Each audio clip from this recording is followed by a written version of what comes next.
Daily Bible reading, Joshua chapter 10, verses 16 through 43.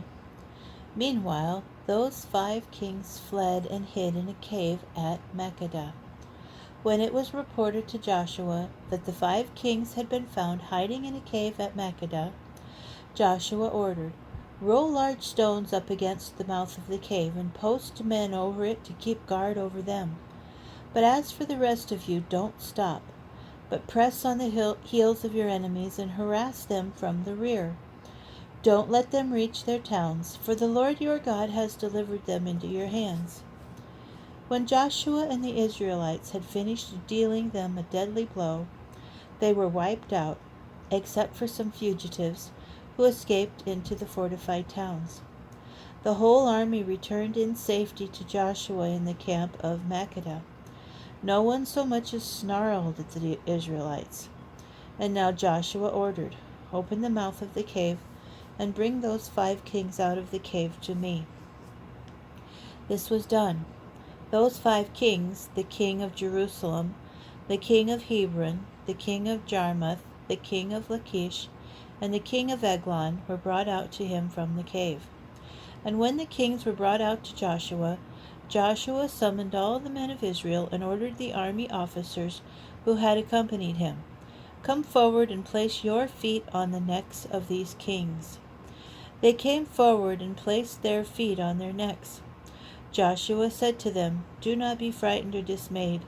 Be firm and resolute, for this is what the Lord is going to do to all the enemies with whom you are at war."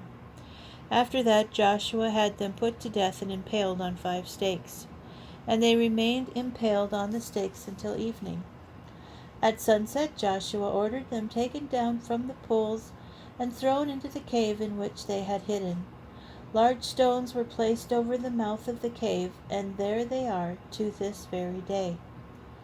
At that time, Joshua captured Makkedah and put it and its king to the sword, proscribing it and every person in it, and leaving none that escaped.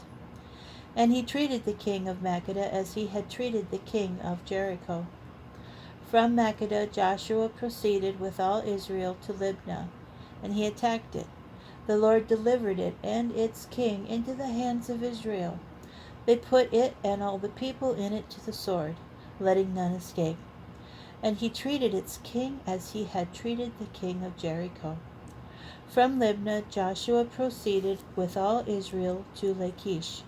He encamped against it and attacked it. The Lord delivered Lachish into the hands of Israel. They captured it on the 2nd day and put it and all the people in it to the sword, just as they had done in Libnah. At that time King Hiram of Gezer marched to the help of Lachish, but Joshua defeated him and his army, letting none of them escape. From Lachish, Joshua proceeded with all Israel to Eglon. They encamped against it and attacked it. They captured it on the same day and put it to the sword, proscribing all the people that were in it, as they had done to Lachish. From Eglon, Joshua marched with all Israel to Hebron and attacked it. They captured it and put it, its king, and all its towns, and all the people that were in it to the sword. He let none escape, proscribing it and all the people in it, just as he had done in the case of Eglon. Joshua and all Israel with him then turned back to Debir and attacked it. He captured it and its king and all its towns. They put them to the sword and proscribed all the people in it. They let none escape, just as they had done to Hebron, and as they had done to Libnah and to its king, so they did to Debir and its king. Thus Joshua conquered the whole country, the hill country, the Negab, the Shephelah, and the slopes, and all their kings. He let none escape, but proscribed everything that breathed, as the Lord the God of Israel had commanded. Joshua conquered them from Kadesh Barnea to Gaza, all the land of Goshen, and up to Gibeon. All those kings and their lands were conquered by Joshua at a single stroke. For the Lord, the God of Israel, fought for Israel.